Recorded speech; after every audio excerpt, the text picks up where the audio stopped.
आज हम बात करेंगे गेहूं की फसल में हमें यूरिया कितना देना चाहिए और उस यूरिया को कब कब लगाना चाहिए। यूरिया हम क्यों देते हैं? क्योंकि पौधे में नाइट्रोजन की आवश्यकता होती है। उस नाइट्रोजन की पूर्ति को पूरा करने के लिए हम यूरिया देते हैं। यूरिया में जो नाइट्रोजन का रेशो होता है वो होता है 46%। यदि हम 100 किलोग्राम यूरिया देंगे तो हमें उससे 40 किलोग्राम नाइट्रोजन प्राप्त होगी। प्रति एकड़ जो गेहूं की फसल में नाइट्रोजन की उपलब्धता है वो होती है 60 किलोग्राम। 60 किलोग्राम नाइट्रोजन हमें प्रति एकड़ देना चाहिए। यदि हम इसकी पूर्ति यूरिया से करें तो यूरिया की मात्रा आएगी लगभग 130.43 किलोग्राम। हम इसे यदि प्रति बीघा की डोज निकालें तो ये आएगी लगभग 26 किलोग्राम। यदि हमने 1 एकड़ में 5 बीघे माने हैं तो अब 26 किलोग्राम यूरिया हमें पूरे गेहूं की फसल के जीवन काल में देना चाहिए। अब ये जो 26 किलोग्राम यूरिया है ये हमें इसे 3 भागों में डिवाइड करना है। पहला भाग बुआई के समय, दूसरा भाग पहले पानी पर और तीसरा भाग दूसरे पानी पर। अब यदि हमने केवल डीएपी ही बुआई में दिया है, यूरिया उसमें नहीं मिलाकर डाला है, तो हमें कितना यूरिया पहले पानी पर देना चाहिए? यदि हमने 1 बीघे में 10 किलोग्राम डीएपी डाला है तो हमने 4 किलोग्राम यूरिया पहले ही फसल को उपलब्ध करा दिया है, क्योंकि डीएपी में भी 18% नाइट्रोजन होती है। यदि हम इसे यूरिया से कन्वर्ट करेंगे तो 10 किलोग्राम डीएपी दिए जाने पर 4 किलोग्राम यूरिया ऑलरेडी फसल को जा चुका होता है।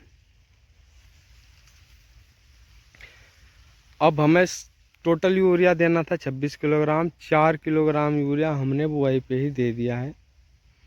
जो हमारा बाकी 21 किलोग्राम यूरिया बचा वो हमें 2 भागों में डिवाइड कर लेना है। लगभग 10 से 10.5 किलोग्राम यूरिया पहले पानी पर, जब CRI स्टेज होती है गेहूं में, शिखर जड़ बनते समय, उस समय देना है। और दूसरा यूरिया जो बची हुई मात्रा है वो हमें दूसरे पानी पर लगा देनी चाहिए। इस तरह हमें 26 किलोग्राम यूरिया को फसल में उपलब्ध कराना चाहिए। यदि हमने डीएपी की जगह एसएसपी दिया है और उसमें 5 किलो या 6 किलो प्रति बीघा के हिसाब से हमने यूरिया मिलाया है, तो आप इस यूरिया की डोज से उतनी यूरिया को कट कर सकते हैं और 2 भागों में डिवाइड कर 2 पानी पर लगा सकते हैं। देखिए किसान भाइयों, दूसरे पानी तक हमें यूरिया की पूरी डोज को फसल को उपलब्ध करा देना चाहिए, क्योंकि उसके बाद यदि हम यूरिया डालेंगे तो उसकी वेजिटेटिव ग्रोथ ज़्यादा हो जाएगी और फसल गिरने की संभावना बनी रहेगी। क्योंकि पौधे को वृद्धि काल के समय ही नाइट्रोजन की अधिक आवश्यकता होती है, जब उसमें कल्ले फूट रहे हों और वो अपनी वेजिटेटिव ग्रोथ कर रही हो, उस समय हमें नाइट्रोजन उपलब्ध करा देनी चाहिए। बाद में यदि हम यूरिया डालते हैं तो हमें उसका उतना लाभ नहीं मिलता, क्योंकि फसल को टिल्लिंग के समय और पहले पानी पर ज़्यादा यूरिया की नाइट्रोजन की आवश्यकता होती है। अब नाइट्रोजन को पौधा सीधे नाइट्रोजन फॉर्म में नहीं लेता है, पौधा नाइट्रोजन को नाइट्रेट फॉर्म में लेता है, और उस नाइट्रेट को बनने के लिए माइक्रोब्स की आवश्यकता होती है।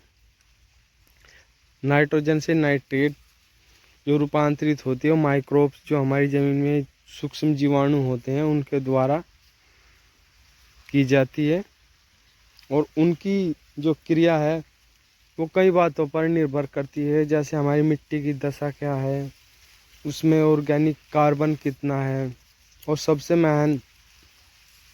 महत्वपूर्ण है तापमान। यदि तापमान उनके अनुकूल है तो उनकी क्रिया तेज़ी से होगी और पौधे को नाइट्रोजन नाइट्रेट फॉर्म में उपलब्ध हो जाएगी।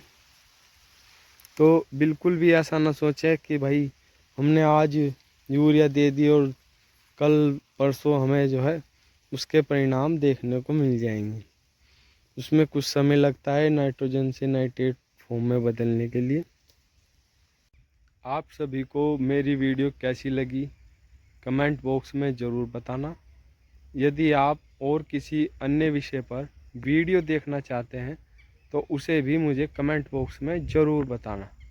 यदि मेरी वीडियो अच्छी लगी हो तो लाइक शेयर सब्सक्राइब करना। धन्यवाद।